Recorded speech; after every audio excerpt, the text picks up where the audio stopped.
I'm sitting in Manila with Professor Randy LaPolla, a longtime friend and colleague, and we're recording his life history. And the best place to start is at the beginning. So take it away, Randy. So as a child, I grew up in Long Island in New York, and I always was fascinated by languages. We had French lessons as early as fourth grade in elementary school.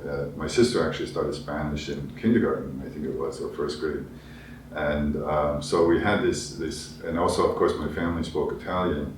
So I just really, even though my father, because of the discrimination against Italians at that time and earlier, he didn't want me to learn Italian, so he actually tried to suppress that aspect. But I hung out a lot with my grandparents, so I learned some Italian at the time. And so I really loved learning languages, but I had also this fascination with Japan and Japanese culture. I just really thought it was very interesting. I used to watch some TV shows about Japanese things, and we also watched Japanese cartoons as a kid, Speed Racer and some others that were from Japan, although they weren't really advertised as such.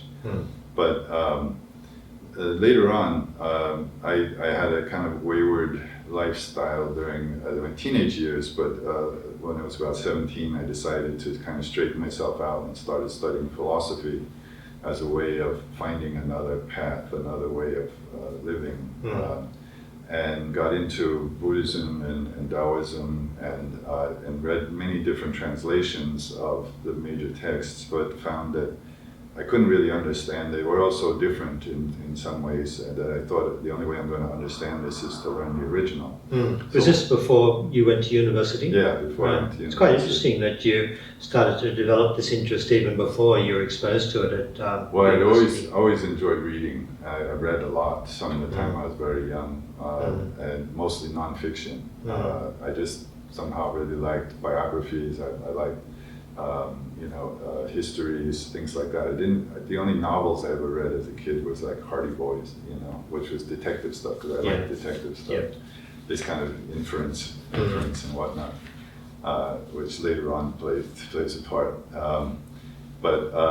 So initially I was studying, I'd also studied Western philosophy when I started college, what we call college, you call uni.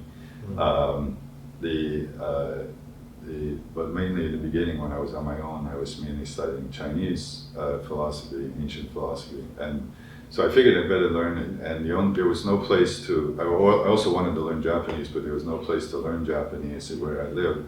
So I figured, okay, there was a woman who was teaching Chinese for free as part of this organization called the U.S.-China People's Friendship Association. And I really wasn't interested in modern China at that time, but as a way of learning Chinese, I joined this organization, and she started teaching me Chinese for free. And so I studied on my own for some time, and then later when I went to university, I also took a couple of classes, but they really didn't have much. It was like, large classes with 3 times a week. They really couldn't learn a lot there, so mostly I had to teach myself.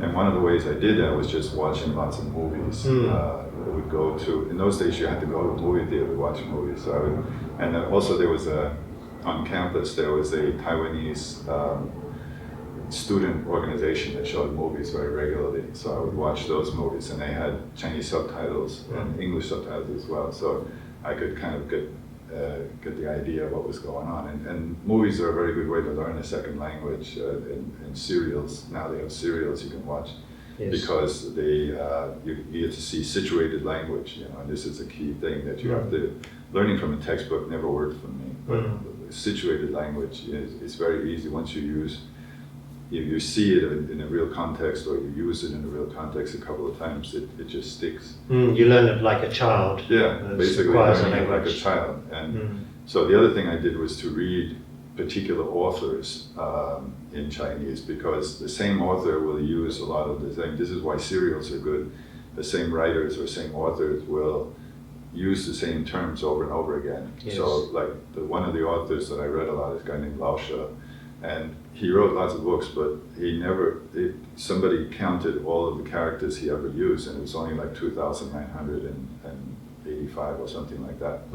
Something close to that, less than 3,000 characters. So if you read his work, you would get constant repetition of these same phrases and words and things. So it's very easy to learn the language that way, in a painless way. It wasn't. And also, I didn't focus on understanding every word initially, which is, again, goes to where I'm later on led to this idea of inference, that you really use inference to figure out what the story is about, and you only need to focus on a few key words, and then you can infer what's going on there.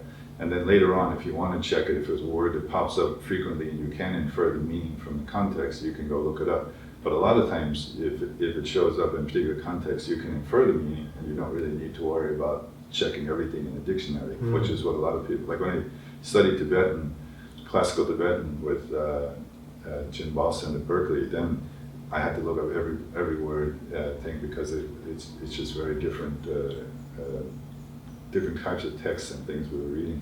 Yes. But with the Chinese, I realized very quickly, and then when I first went to China in 1976, because of this organization, the U.S.-China People's Friendship Association, I became an activist. I got really interested, thinking China was a socialist paradise. I got really interested in modern China, and the Chinese government offered me a trip there because I was an activist in this organization. They offered me a free trip there. What year was this? 76. Right. And so I was like 20 years old, I guess. And so a group of us who were mostly leftists, I was working with leftist organizations in those days, the October League it was called, and then later called Marxist-Leninist Party or something like that. But anyway, so this group of us, went there in '76, and I found that people would regularly ask the same kinds of questions when we ran into people in the street. They had never seen foreigners, a lot of them, and so they would ask the same kind of questions all the time. And so I realized very quickly that I didn't need to understand every word. All I needed to do was pay attention to certain key words. So if they mention country, I know they're asking me what country I'm from. Yes. They would often ask, what is my height? So if I heard the word Gao, then I would say, okay, I'm so high, tall. They would ask if I'm married. They would ask how much money I make. All these kind of things that they would ask off the bat. And so I learned very quickly that it really doesn't matter if you try to understand every word, you're going to miss stuff because you get kind of caught. Once you get one that you don't understand, you miss everything after that. So you have to just let it flow past you and then infer the intention of the speaker. So this is something I didn't even really think about what I was doing at the time, but I just found it very useful as a way of communicating, that I could communicate without really knowing the language well at all. Because in those days, in '76, I still didn't really speak it very well.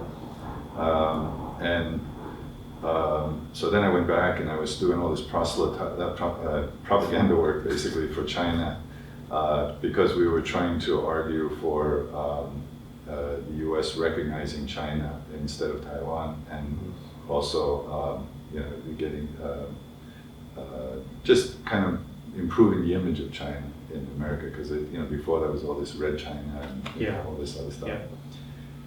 But then in 1980, I went to go live in China, and then I found out the truths about what China was really about, that it really wasn't a socialist paradise and stuff. So that was, a lot of us were quite disappointed. Those of us who had been in this organization were quite disappointed. Some of us stayed with it, not so much in the organization, we all left the organization, but a lot of us stayed with China. And in my case, I did eventually go back to studying Japanese, but I never could leave China, because China is like quicksand. Once you get involved, there's so much there to get involved in that you really feel like if I take time away from that, I feel like I'm missing something. And so that's why I've kind of pretty much just stayed with China. When did you transition to learning how to read Chinese? from the time that you began. I guess you were focused on learning how to speak and to understand it. Yeah. So I was in my late teens and trying to learn to read classical Chinese first. So it was an interesting thing. Most people learn modern Chinese first, but I was trying to learn classical Chinese first because that's what I was interested in. I wasn't initially interested in modern Chinese. So actually, in the beginning, my classical Chinese was much better than my modern Chinese. So when I lived in China initially and I would write to people, I would write in classical Chinese. I even wrote a telegram to Deng Xiaoping once in classical Chinese. And that's how I got to Peking University. That's another story. But it was just, I had some, because of when I went to China the first time in '76, I met some people in Hong Kong, and so they became like pen pals, and so I would write letters back and forth with them in Chinese. And so that was another way that I learned Chinese reading and writing. Yes. And initially it was really all just reading and writing because I didn't speak it much. I'm kind of thin skinned, so I didn't really want to speak it and make mistakes.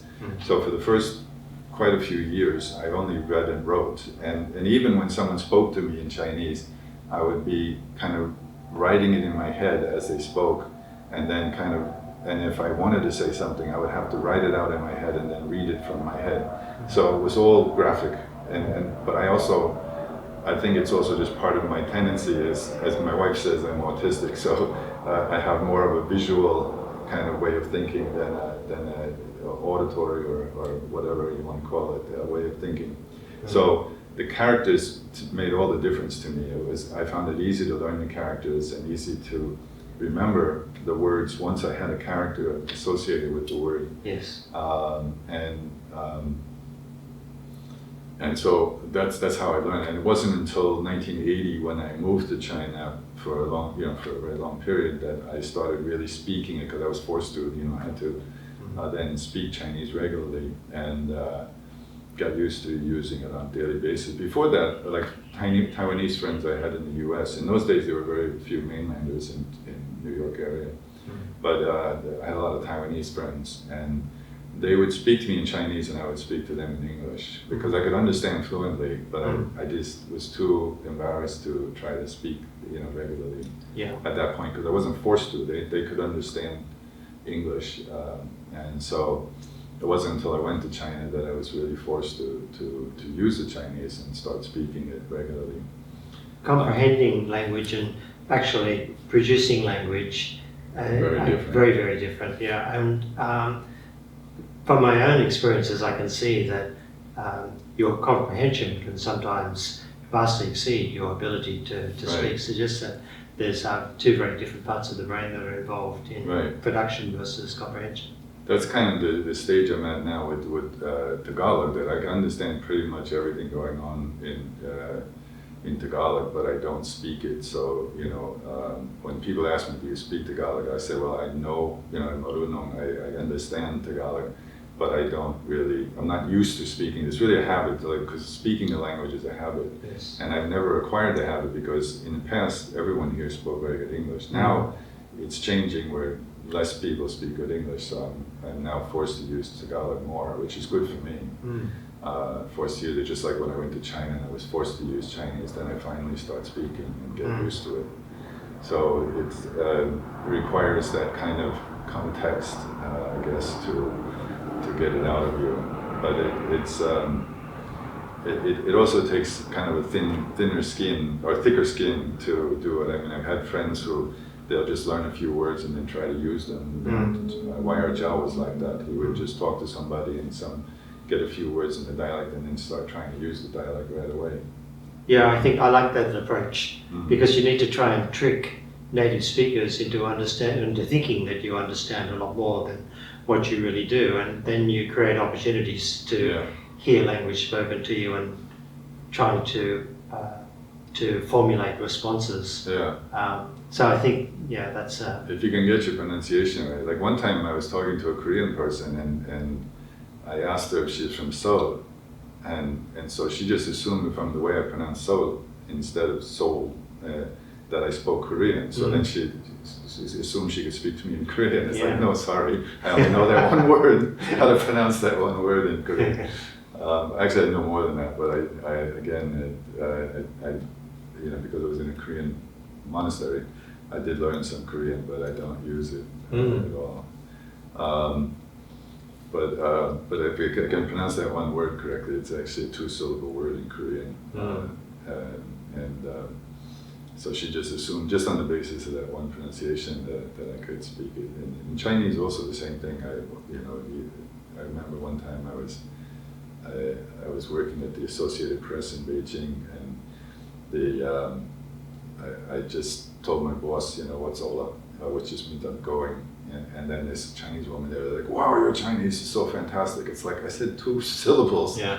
How do you know my Chinese? It's probably quite unusual. Yeah. Back then it was very unusual.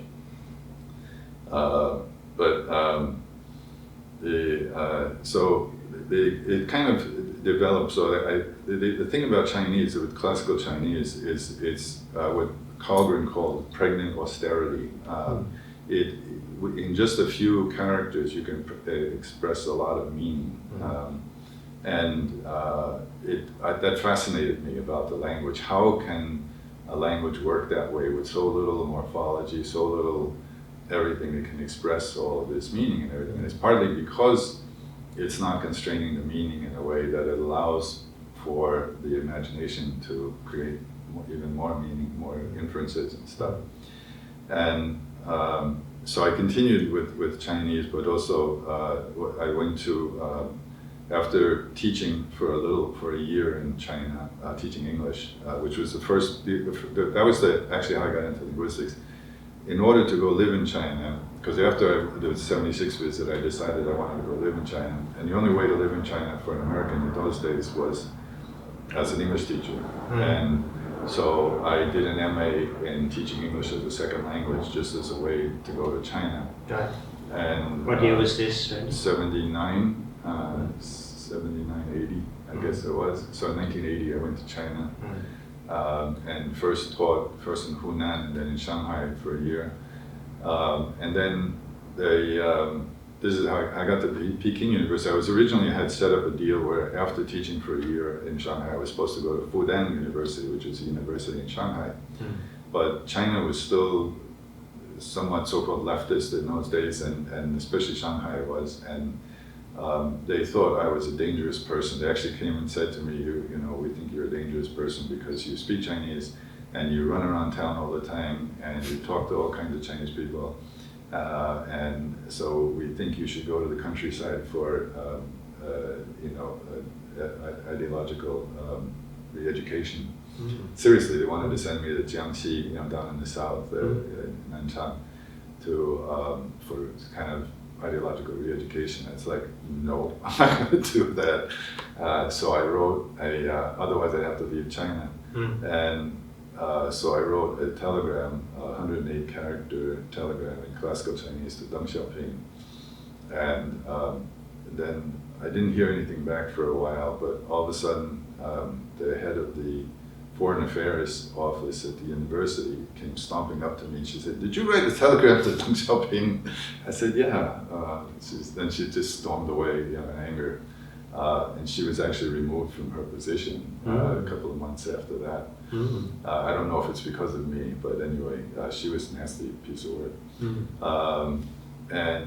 And then I got a phone call from Peking.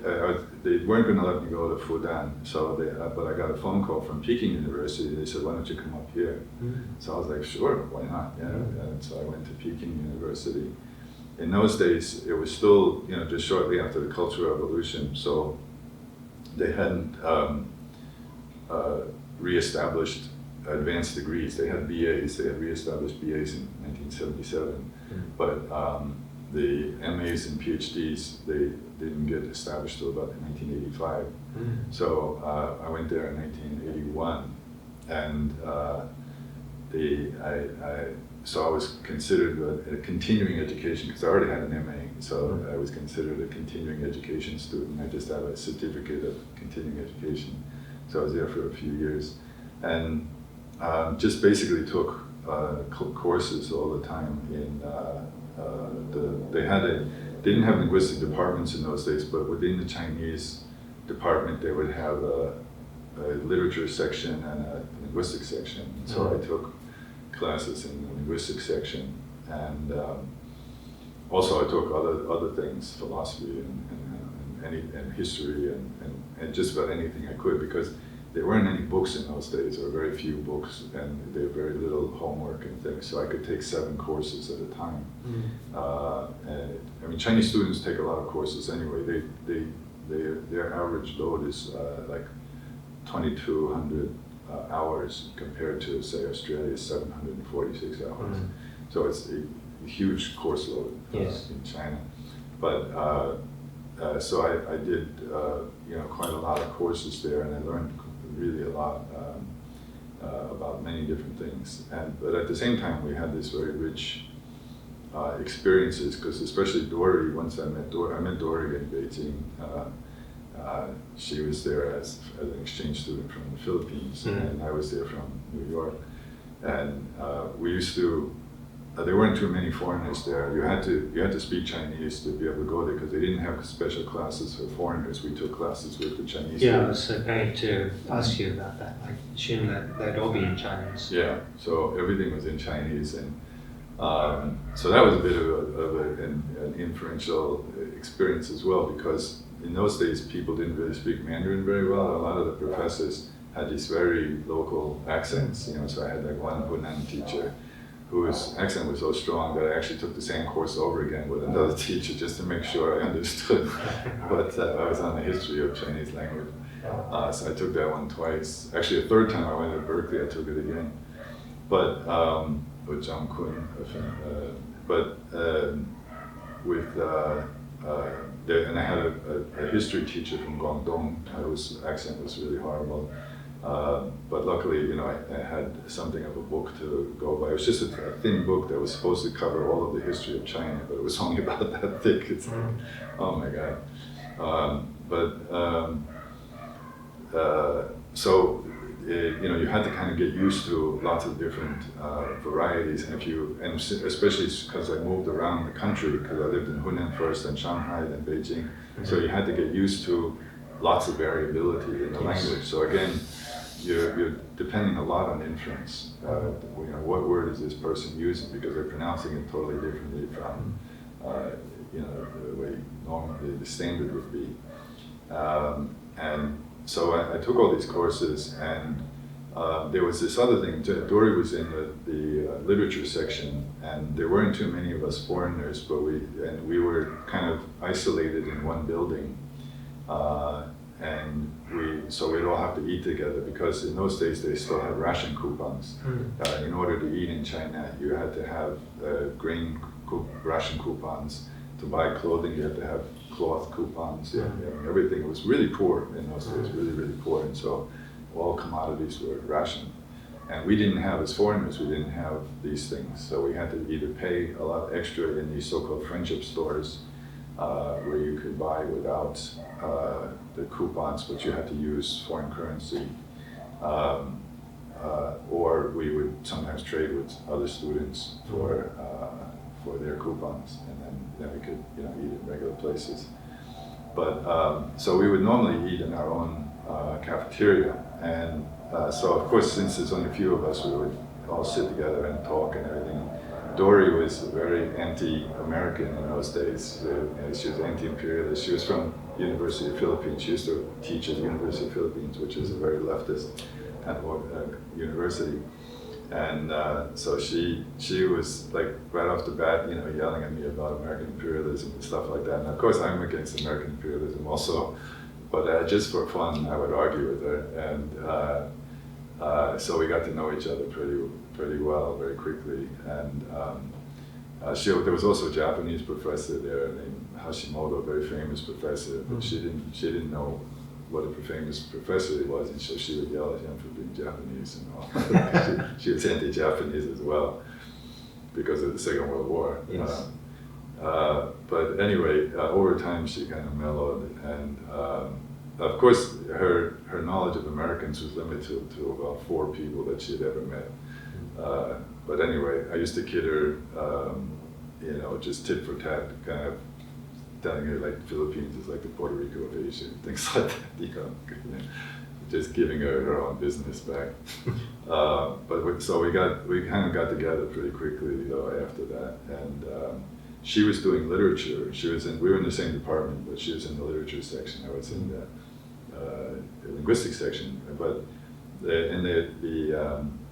she was doing modern and contemporary literature, and in those days, because there were so few foreigners and there was kind of more opportunity for us to have kind of almost like a special treatment. So she was able to arrange meetings with all these famous modern and contemporary authors. And so I would go with her, and so we got to meet, these very famous authors, Chinese authors and whatnot. And that was quite an interesting kind of addition to what we were doing. So for me, one of the things I learned about China is people who went there to do something specific almost always went home frustrated. But if you went there with just an open mind that I'm just going to learn whatever I can learn, then you learned lots of stuff. Yeah. And so that's what I did. I just said, okay, whatever I can learn, I'll just learn. And so I learned so many different aspects of the culture and the language and just everything. But we really needed money in those days, so we all worked part-time for these usually news services or some kind of company. I worked for an international trade company. You were translating, but you were for them? Well, actually, I was office manager for a while, and doing the negotiating contracts and things like that, which was an interesting experience because I'd never done that in the U.S. And and this was ministerial level contracts, like $12 million, type contracts, and in those days quite big. So we were fronting for Mattel Gesellschaft, which is this huge German metal company, and Lennox China, and some others like that. I worked for the Associated Press for a while. I worked for this Kamsky Associates, which was a front for a number of multinational companies. And that was an interesting learning experience as well, and especially seeing how the government worked, because we were doing ministerial level negotiations, and so getting kind of an insider view of the way the government works. You must have been getting very good high-level contacts as well. Yeah, people in the government. Yeah. So we were dealing with the ministers, and so I mean, I didn't use them for any personal benefit, but it certainly was good for the company to have all of these good contacts. And then I left during one of my trips home in the summer. I went to UC Berkeley and talked to Bill Wong William Wong about going to study with him once I left China. And he said okay, and so he said he would help me. And so then I applied to Berkeley, and so after I went back in '83, I went back to the US and then went to Berkeley. But Bill Wong was away that year, and just by coincidence, when I was at Peking University, there was a special course led by Professor Dai-Ching Xia and Sun Hung Kai and some other people working in minority languages. It's kind of an overview of Sino-Tibetan. The Chinese view of Sino-Tibetan includes the Zhuangdong, the Dai languages and whatnot. Yes. And so they covered all of this in one semester, basically, or was it 1 year? I don't remember now. But they had a lot of different speakers. Like everyone who was an expert on one language family would come and speak. So Dai-Ching Xia would speak about Jinghua and Hani and other languages that he was familiar with, and Sun Hung Kai would talk about Qiang and other languages he was familiar with, and they had Chen Qiguang, speaking about the languages he was familiar with, and so on and so on. So it was an amazing introduction. I still have all my notes from that. And so that was my introduction to minority studies. Before that, I just was doing straight Chinese linguistics, and so that was my first introduction. And then when I went to Berkeley, Professor Wang was away at the Stanford Institute for Advanced Studies for the first year. And so what year was this that you went 83. And so I went to, so Jim Matisoff was offering courses on development studies, and so I figured I'd had some background in China, and I was interested in that, so I continued with him. And then I injured my back in '85, and I realized that it was going to be difficult to do what I originally was planning on doing. I needed much more physics and statistics background, because I was more into kind of experimental phonetics and things like that. The kind of work that Bill Wong does is much more, he's an engineer, so it's much more in that regard, and I didn't really have that kind of background. So I thought, okay, because of my back issue, I couldn't sit for any length of time. I had to stand, and I did my whole dissertation standing.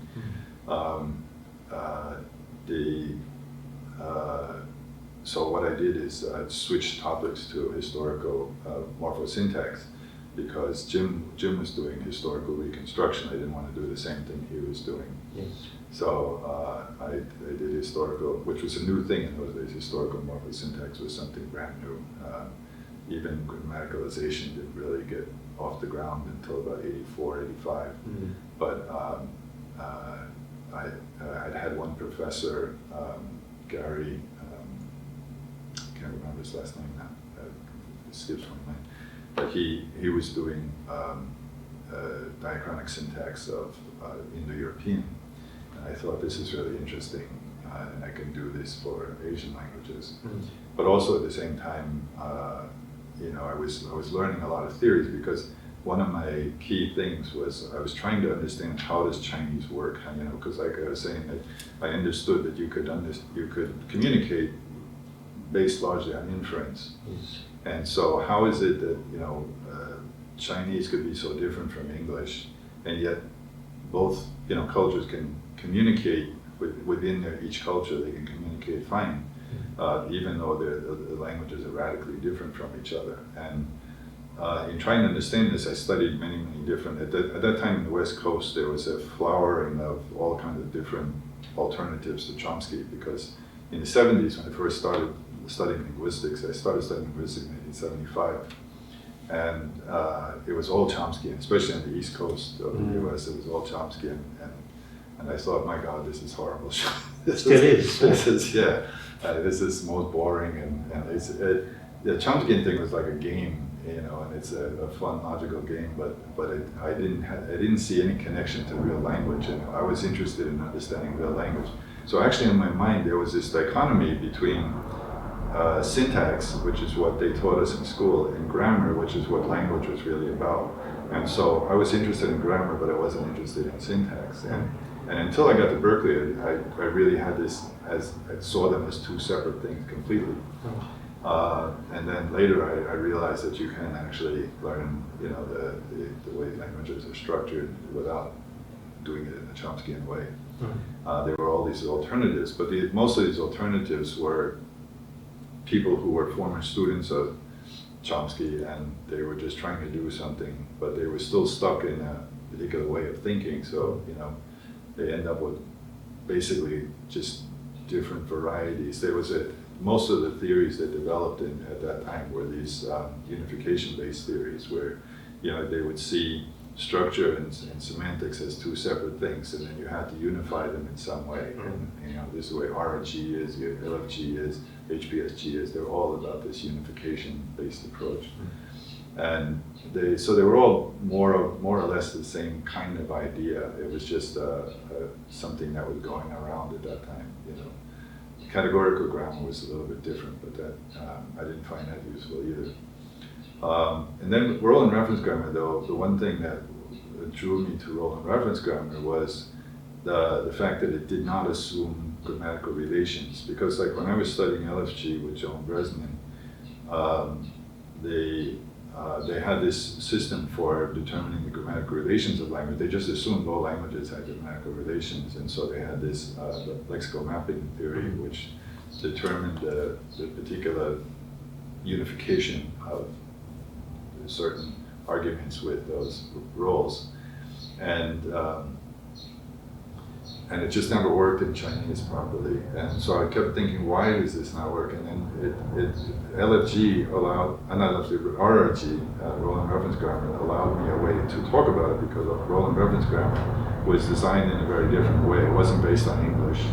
It was based on Tagalog, Lakota, and some Papua New Guinea languages, Barai and whatnot. And so they didn't assume grammatical relations at all, and they saw, when there was grammatical relations, they saw it as a construction-based concept, where each construction would constrain the interpretation of the role of the referent in discourse in some particular way.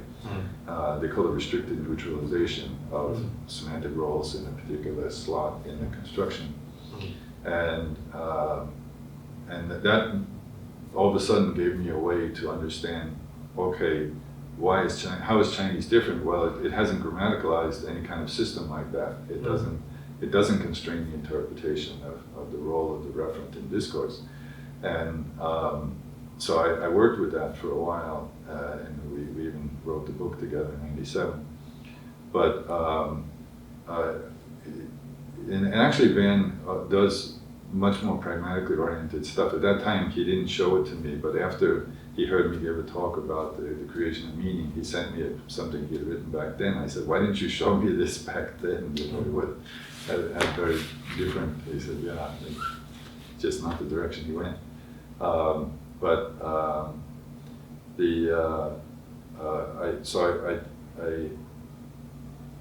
was working on this idea that Chinese didn't have a subject, and so I would go around talking about how Chinese doesn't have subject. And if you talk to a non-linguist, they would say, "Yeah, that's obvious." But somebody who knew Chinese but wasn't a linguist, they would say, "Yeah, that's obvious." Yeah.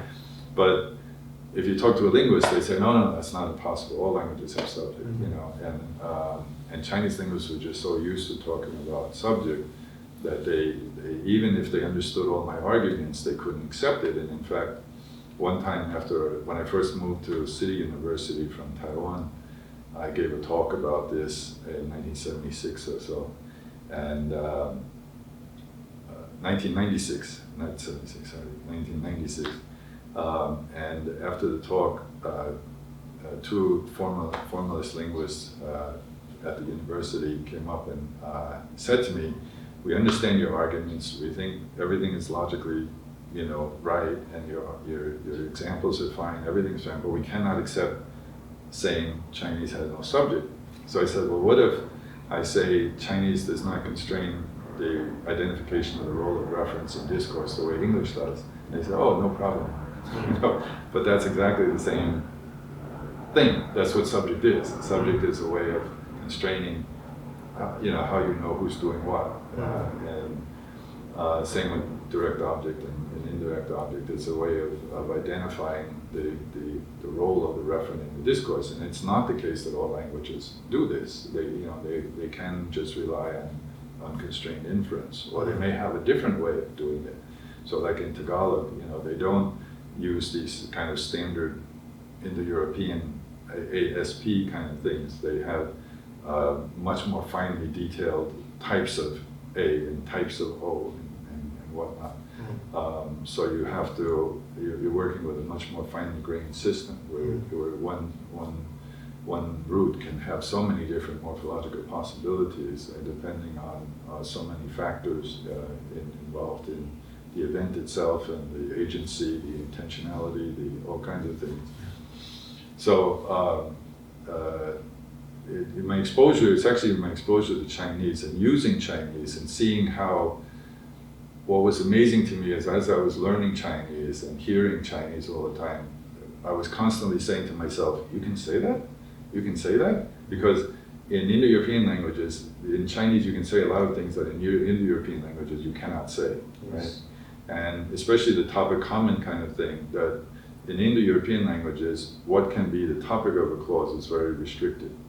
Whereas in Chinese and Tagalog, anything can be the topic, basically, whether or not it's an argument or whatever. It's a little bit more restricted in Tagalog than in Chinese, but Chinese is really just straightforwardly topic common. But, and so it just struck me as so different and such a different way of organizing the way you think about stuff and how the structure of your clauses and things like that. And of course I read Zhao Yanren, and he was saying basically the same thing, and Lu Shixiang, a famous mainland linguist, was saying the same thing, that it's basically all of it. He said it's like a committee where any of the members can become the chairman for a time, but you know, they're all equally viable. It's just whatever comes first is your perspective. So in Chinese you can say, I water the flowers with water, or they use the water to water the flowers, or you can just reverse arguments and it still means the same thing. It's just whatever perspective you're taking in saying the sentence. There's a lot of similarities with Thai, and you see the same issues, particularly with Thai linguists who go to the United States to study, and if they go to a university where genitive grammar is dominant, then they come back with ideas of subject, and of course it just doesn't work. Again, because Thai is very similar to Chinese, and it relies on a topic comment kind of construction, and there's a great deal of variation as well in the way that you can express different ideas. Yeah. So even now, I'm constantly amazed by expressions that I wouldn't have thought possible, because as long as this whole idea actually of grammaticality is a problematic notion. I've written a little bit about this, that I think it's not a useful thing, because it's really just convention. And so it's like, if I say, you're wearing a skirt would be ungrammatical or something, it's just not the way we do things, but it's not that there's some inherently wrong about it, it's just not our habit. But the thing is, as long as it works, with a lot of language, you can be understood as long as the person can infer your intention. It doesn't really matter so much what you say, it's what they understand that's important. Yes. And so this is why language can change so easily, because like English has become so simplified because so many non-natives used it in a simplified form that native speakers had no trouble understanding, and then even copied, and so lost a lot of the complex morphology and whatnot. Because second language learners will simplify. Children generally don't simplify, but second language learners do. And so this is what kind of led me to this idea that meaning is not in the forms themselves. It's not, actually it's nowhere out there. There's no meaning out in the world itself. All of our meaning is created in our minds. So this is why I call it the creation of meaning. That we create any meaning that we have in our heads, basically, it has to be subjectively created. And for two reasons. One, there is no meaning out there, but we react to things in a particular way by trying to make sense of it. So we create a meaning to make sense of the world and people's actions in it. But at the same time, the only way that we can make sense of anything new is by relating it to something that's already within our knowledge base. And so it necessarily has to be subjective, because our knowledge base is going to be different for each person. So how we incorporate that, how we experience something, is going to be different for every person. So it's always going to be subjective. So this idea, this is what philosophers over the ages have had trouble with, is they were always after certainty and truth. And there just is no certainty in truth. That's, because all meaning is subjective. And so you cannot say that, this is true, what is true for one paradigm, one way of thinking, is different for another paradigm. Like our understanding of the universe, in the Greek period, the ancient Greek period, the idea was the sun, went across the sky because the god Helios driving his chariot of fire across the sky. That made perfect sense within their paradigm, their way of belief system that they had at that time. So that was the truth at that time. And now then we went through the Newtonian truth, and now we're going through an Einsteinian truth, and now they're trying to come up with other kind of truth, like string theory or whatever. And we're never there. We're never at the truth. There is no such thing as the truth. There's just different ways of understanding things that are more or less useful.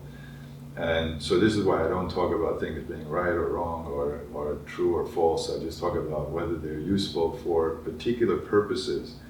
And then this is something that also often gets lost in linguistics, but people like Zhao and Firth had talked about that there isn't any one correct analysis of a language, even phonemically, that it depends on your goals and it depends on other factors. So, Zhao Yunren's The Non-Uniqueness of Phonemic Solutions, 1935 or 33.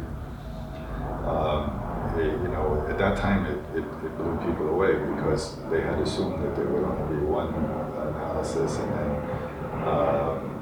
he said, no, there's different possibilities for doing this. And you look at Michael Halliday, he had another way of analyzing the phonology of a syllable.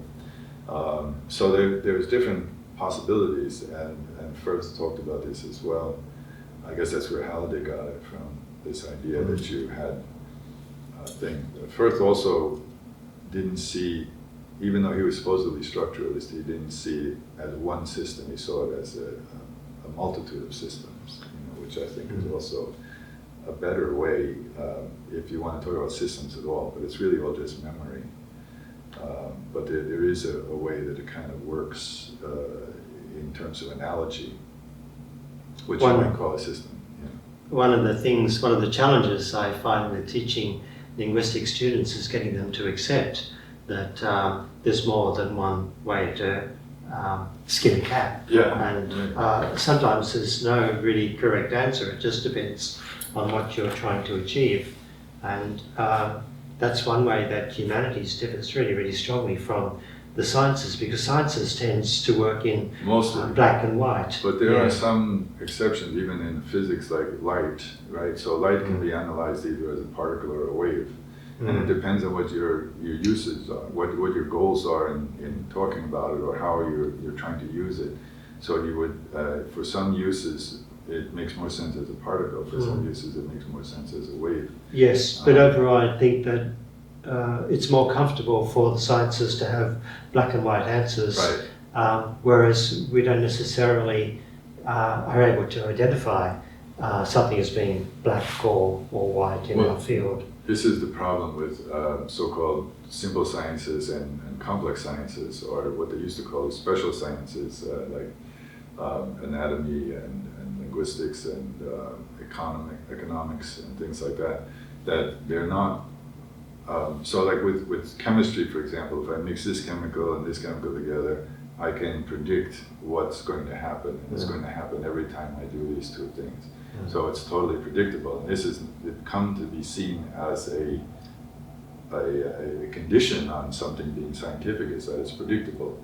But then there are the complex sciences where they're complex adaptive systems. So there is no one causality. There is no one. It's lots of agents coming together and doing something. It's very often human behavior coming together to do something else, and then this byproduct arises. So whether it's an economy, whether it's a path through a field, whether it's a traffic jam, whether it's a language, it's really a byproduct of them trying to get from point A to point B, or trying to just do their little barter back and forth, or trying to communicate, or trying to get from driving all the same road, so they create a traffic jam. So these things are byproducts, and they were kind of initially called special sciences because they were not amenable to the type of isolated variables and predictions that you could do in physics and chemistry and the simple sciences. But now it's recognized as complex science. But they're trying to nail that down using mathematical techniques and computational techniques to try to, even though the whole idea of a complex adaptive system is that you cannot really identify any single causation. They're still trying to do that because that's their idea of science. Do you see correlations with this idea of subject and trying to apply this to Chinese and these other languages like Tagalog?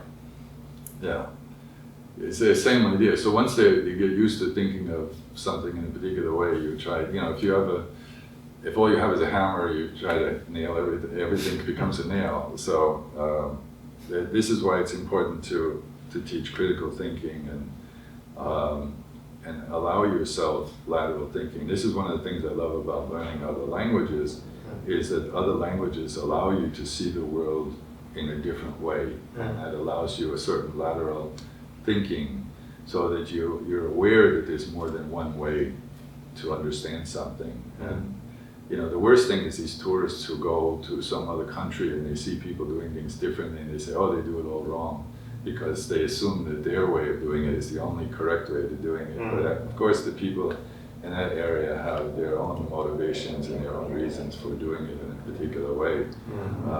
And so really, they used to say, when you travel, it's not about, you should come back with new eyes. In other words, you should be able to see things differently, because you've been open to the fact that you can understand things differently. It's not just one way. Of course, that kind of pulls the rug out from under you, because people like certainty. And so once you really go down this slippery slope of subjectivity, there's no basis. You really feel like the world, the rug has been pulled out from under it's your insecure. feet. Yeah, but it's also very nice, don't you think, when you learn a new language and you realize that in that language a particular verb is used in a completely different way to what you're used to in the other languages that you speak. Yeah. So I find that refreshing. Yeah. That diversity. I really like the thing, and like one of the things that's fun about Tagalog is they will incorporate loan words from other languages and just inflect them the way they do Tagalog words, and it often sounds very funny, but this is just a very natural thing, and it's kind of mind expanding in that sense that you can do that kind of stuff. Just take any word and inflect it the way you want. So they will use Chinese words. They will use, like, she will. It's like Mak Tu Hui. She will say. You're talking about Dory. Yeah, Dory will do this very often, where there's a word in Chinese, when you're really angry, you say spit blood. And so she will fit that into a Tagalog kind of morphological pattern, where you use the mag agentive prefix, and then tu is actually the to spit, but then she will reduplicate that, because usually for a imperfective, you duplicate the first syllable of the root, and so she will reduplicate that, and then the blood comes after that, and then she'll mix all kinds of other things in there as well. So it's fun that way, but non-Chinese speakers will do that with English words, like Nagsa sideline. He's doing sideline work. So Nag is a perfective agentive marker. Realis agentive marker, and then the sideline is again the imperfective. You just reduplicate the first part of sai, the side, and then it becomes your predicate. Next sideline is Xia. He's sidelining, doing sidelining work, and you can do that with anything. It's when I hear them, I kind of laugh, because it sounds so funny. But especially with the infixes, they will put infixes into English words and stuff, which sounds really funny sometimes. So these kind of things are kind of mind expanding, in the sense that when you're constantly learning, this is what learning really is about, is learning all the different possibilities, rather than being limited to just what you kind of are used to.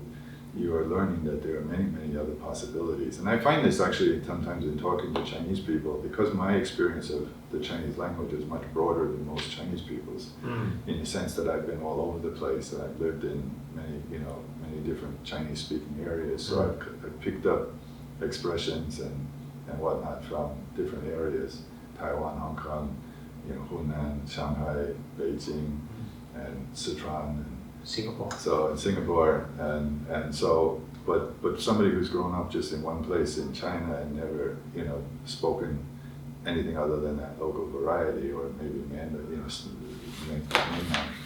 standard Mandarin, they won't be aware of these other possibilities, and so they think I'm making a mistake or something. They correct you, do they? Yeah.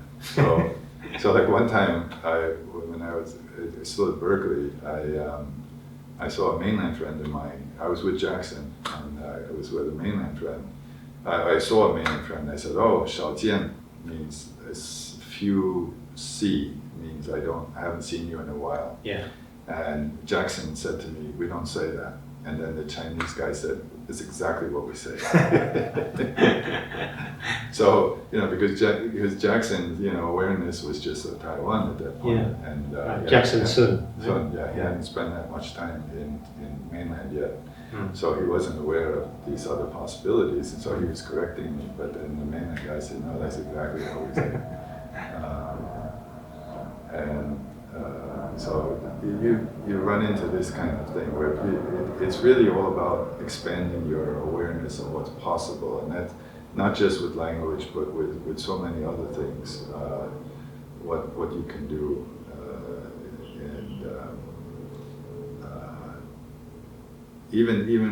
even simple things like dress.